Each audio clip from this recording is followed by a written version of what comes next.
గజం భూమి కేవలం 5,500 రూపాయలతో 135 గజాల భూమి కేవలం 7 లక్షలు మాత్రమే. ప్రస్తుతం ఇక్కడ ఒక కుటుంబం ఉంది. ఈ కుటుంబంలో తండ్రి ఎవరైతే కుటుంబాన్ని పోషించేటువంటి తండ్రి ఉన్నాడో ఆయన పూర్తిగా అనారోగ్యానికి గురయ్యారు. ఆ తర్వాత ఇద్దరు ఆడబిడ్డలు కూడా అనారోగ్య సమస్యలు ఉన్నాయి. వారితో మాట్లాడదాం, అసలు వారి సమస్య ఏంటో కూడా తెలుస్తుంది.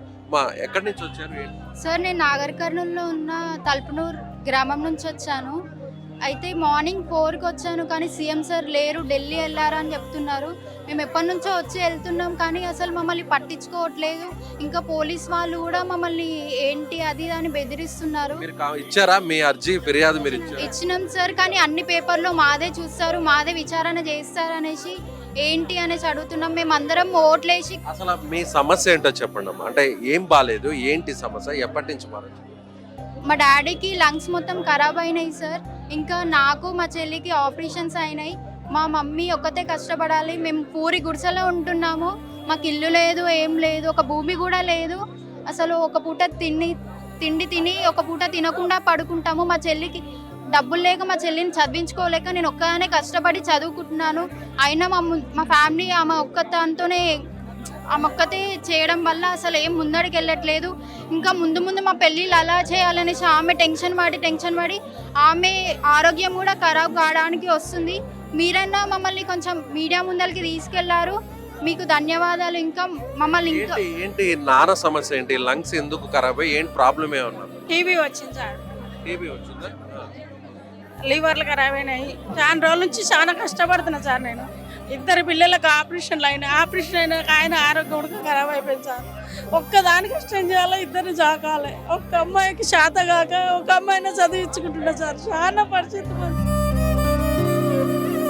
ఇక్కడ వచ్చి గుడి చేసుకొని బతున్నాయి, కిరాయిలు కట్టలేక. చాలా అంటే చాలా ఇబ్బంది సార్. మాకు వచ్చి 25 ఏళ్ళకి పైన అయింది సార్.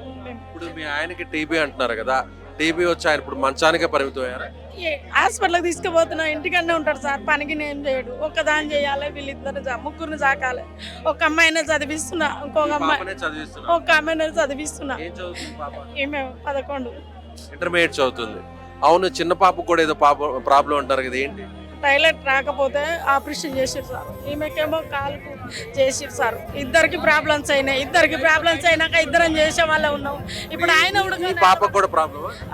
ఈమె కాలుకి అయింది సార్. ఆమెకేమో టాయిలెట్ వెళ్ళకపోతే ఆమెకు చేసేసిరు. అయితే ఆయన చేసేవాడు ఉడక ఇంట్లో పడిపోయిండు. ఆయనకు చూపించడానికి రూపాయలు లేదు సార్ నా దగ్గర. గవర్నమెంట్లోకి పోతే అది కరెక్ట్ లేదు, ఇది కరెక్ట్ లేదు, ఎట్లా చూస్తాం, ఎట్లా చేస్తాం? ప్రైవేట్కి రాస్తారు సార్. ప్రైవేట్ కొనికి నా దగ్గర ఒక్కదాని కష్టం చేసి ఇంట్లో పూటకే వెళ్ళదు వెళ్ళలేదు సార్. చాలా అంటే చాలా ఇబ్బంది ఉంది సార్. మాకు ఊర్లో ఇల్లుడుక సరిగా లేదు, గుడిసెలనే ఉంటున్నాయి. ఇక్కడ వచ్చుడుక ఎవ్వరు మమ్మల్ని సీఎం సార్ పట్టించుకుంటాడనే పొద్దుగాల 4 గంటల నుంచి వచ్చినాం సార్. 4 గంటల నుంచి వస్తే ఉడక సీఎం సార్ని కలిసి మా బాధ చెప్పుకుందామంటే సార్ ఉడక ఢిల్లీ వెళ్ళిపోయినారు అంటారు. లోపల కంప్లైంట్ అయితే ఇచ్చారు, మీ అర్జీ అయితే ఇచ్చారు కదమ్మా, రైట్? మీ సమస్య పరిష్కారం అవుతుందనే అనుకుంటున్నాం, కానీ అవుతుందో కాదో సార్. ఎంత లక్షల మంది ఉన్నారు సార్ మాలాగా. అది చేస్తారా చేయరా అని కన్ఫర్మ్ తెలియదు సార్. మేము ఒకసారి సార్ని కలవాలని మేము వచ్చినాం సార్. ఇప్పటికి 2 సార్లు అవుతుంది మేము ఇక్కడికి రావట్టి. సార్ని కలవాలని రావట్టి ఇక్కడికి 2 సార్లు అవుతుంది. 2 సార్లు వచ్చిన ఉడక సార్ని కలవలేకపోయినాం సార్. ఢిల్లీ వెళ్ళిపోయినా అని చెప్తారు. మాకు ఏదన్నా కొంచెం నేను షాప్ పెట్టుకోవడానికి నాకు ఏమైనా సాయం చేస్తే నా 2 పిల్లలు చాక్కుంటా, నా మొగని చాక్కోగలుగుతా సార్. నాకు ఏదైనా సాయం చేయమని, చిన్న సాయం చేయమని అడుగుతున్నా షాప్ పెట్టుకోవడానికి. మీకు ఏదైనా హెల్ప్ చేయాలంటారు, ఆర్థిక సాయం చేయాలి సార్. నాకేమైనా షాప్ పెట్టుకుని నా పిల్లలు చదివించుకుని, నాకు పెద్దగా ఏం అవసరం లేదు. నా పిల్లలు చదివించుకొని మా ఆయనకు హాస్పిటల్ దించుకొని నేను ఇల్లు గడుపుకుంటే చాలు సార్. నాకు ఏమొద్దు పెద్దగా. మీకు ప్రభుత్వం నుంచి ఇప్పటివరకు ఎలాంటి సాయం లేదు సార్. నాకు ఆ కరోనా టైంలో ఉడక రేషన్ కార్డు లేక బియ్యం రాలేదు, ఏం రాలేదు. బయట ఎవరైనా ఇస్తే కొనుక్కునేదాన్ని, తినేదాన్ని. ఆ టైంలోనే వీళ్ళిద్దరికి ఆపరేషన్లు అయినాయి. చాలా అంటే చాలా ఇబ్బంది సార్. నాకు అసలు చెప్పుకునే పరిస్థితి ఉడక కాదు. ఇది చాలా బీద కుటుంబం నాది. మా వారికి తండ్రి ఎవరు లేరు. నాకు ఉడక మా నాన్న లేడు, మా అమ్మకు ఉంది. నాకు ఎవ్వరు ఉడక సాయం చేసే వాళ్ళు లేరు సార్. ఎవ్వరు ముందుకు ఉడక వస్తలేరు. నాకు కరోనా టైంలో ఉడక తిననీక లేక అడుక్కొని తిన్నాను సార్. చాలా అంటే చాలా ఇబ్బందులు. నాకు గుడిసెలలో ఉన్నాను సార్, కిరాయిలు కట్టలేక. మాకు ఎవరైనా చిన్న సాయం చేసి, నాకు సీఎం సార్ చిన్న సాయం చేసి నాకు షాప్ పెట్టుకోవడానికి సాయం చేస్తే నాకు అంతే చాలు. నాకు ఎక్కువ ఏమొద్దు. నాకు ఏమన్నా చిన్నగా డబుల్ బెడ్రూమ్ ఏదో ఇల్లు కట్టించి షాప్ పెట్టుకోవడానికి ఇంత సాయం చేస్తే. ఏం లేదు సార్, నాకు ఏం లేదు. ఏం లేకనే గుడిసె వేసుకున్నాం. కావాలంటే ఇక్కడికి వచ్చి ఉడుగులో చూడండి, గుడిసెలనే ఉండం మేము.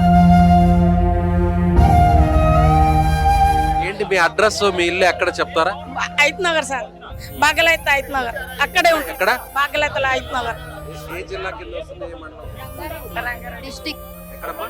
Rangareddy district sir, Hayath Nagar, Bhagyalatha road number 4 sir. నువ్వు అంటే అమ్మ బాధపడుతుంది, నాన్న ఈ విధంగా మంచాన్ని పరిమితమయ్యాడు, చెల్లి కూడా పూర్తిగా అనారోగ్యానికి గురైంది, నీకు కూడా అనారోగ్య సమస్యలు, నువ్వు ఒక్కదానివే చదువుకుంటావు. అంటే నువ్వేం కోరుకుంటావు? నువ్వు చదివించడానికి ఎవరైనా సాయం చేయాలని కోరుకుంటున్నావు, అమ్మకు కూడా ఏదైనా ఆర్థిక సాయం చేసుకుంటూ షాప్ పెట్టుకుంటానంటుంది, నీకేమనిపిస్తుంది? నేనైతే నాకు ఒక చిన్న జాబ్ ఇచ్చినా చాలు సార్, నేను మా కుటుంబంని పోషించుకుంటాను. ఇంకా మా చెల్లికి గవర్నమెంట్ స్కూల్ అయినా ప్రైవేట్ స్కూల్ అయినా కొంచెం చూసి ఇప్పించండి. ఏ స్కూల్కి వెళ్ళినా లేదు కుదరదు అని చెప్తున్నారు. ఆ మొక్కది కష్టపడి ఎక్కడ పోషించాలి, ఎక్కడ చూడాలి అనేసి నేను చెప్తున్నాను సార్. మేము చాలామంది మా కుటుంబం అంతా కాంగ్రెస్కే ఓటేశారు, కానీ మాకు ఎలాంటి ఫలితాలు కనిపించట్లేదు. ఇక్కడ ఇన్ని పేపర్స్లో మా పేపరే చూస్తారని ఏం లేదు, చూస్తారో చూడదో నమ్మకం కూడా లేదు. మాకు మీరేమైనా సాయం చేస్తే బాగుంటుందని కోరుకుంటున్నాను నేను సార్. ఒక్కదాన్ని సోడా బండి పెట్టి సార్, రోడ్డు మీద సోడా బండి పెడితే ఆ పోలీసు వచ్చి తీయమంటాడు, ఈ పోలీసు వచ్చి తీయమంటాడు, ఆ షాప్లలో తీయమంటారు, ఈ షాప్లలో తీయమంటారు, మస్తు బెదిరిస్తారు సార్ సోడా బండి పెట్టుకొని ఉంటే.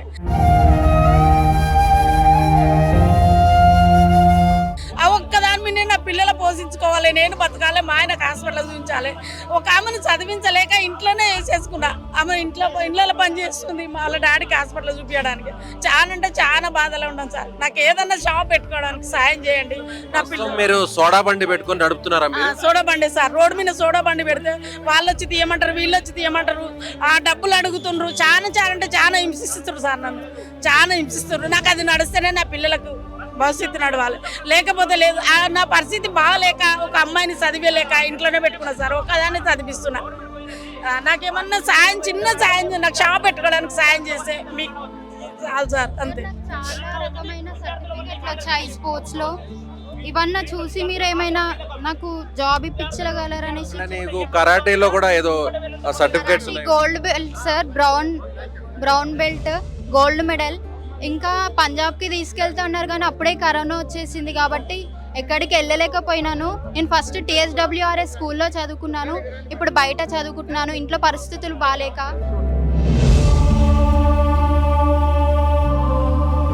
ఇక్కడ చూడొచ్చు కొన్ని సర్టిఫికేట్స్ కూడా ఉన్నాయి. ఈ పాప కరాటేలో గోల్డ్ మెడలిస్ట్, తన చెల్లికి అనారోగ్యంగా ఉంది, పూర్తిగా బయటకు రాలేనటువంటి పరిస్థితి. వీళ్ళ ఫాదర్ కూడా పూర్తిగా క్షయవ్యాధికి గురై మంచాన పడ్డారు. వారి తల్లి సోడా బండి పెట్టుకుని ఇద్దరు బిడ్డలు కూడా చాకుంటుంది. ఇప్పటి వరకు ప్రభుత్వం నుంచి ఎలాంటి సహాయం అందలేదు.